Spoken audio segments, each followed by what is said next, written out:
یہ سوال پوچھا گیا کہ حالت طواف میں رمل نہیں کیا تو کیا کفارہ لازم ہوگا؟ یاد رکھیے گا، رمل طواف کے اندر سنت ہے، لیکن یہ وہ طواف کہ جس کے بعد سعی کرنی ہو۔ اگر طواف کے بعد سعی نہیں ہے تو رمل بھی سنت نہیں ہے۔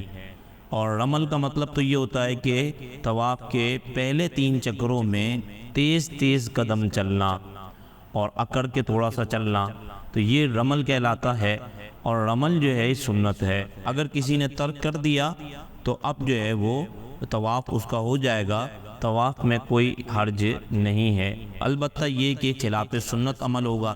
لیکن اگر بھیڑ کی وجہ سے ایسا ہوا ہے تو رمل کے لیے طواف کو نہ روکے، طواف مکمل کر لے، کہ چونکہ یہ معذور ہے کہ اب بھیڑ کی وجہ سے وہ رمل نہیں کر سکتا۔ ہاں، اگر بغیر رمل طواف کیا ہے تو خلاف سنت عمل کیا ہے، کر سکتا تھا نہیں کیا تو خلاف سنت ہے۔ اگر اس نے لوٹا لیا تو یہ مستحب ہے، لوٹانا واجب نہیں ہے۔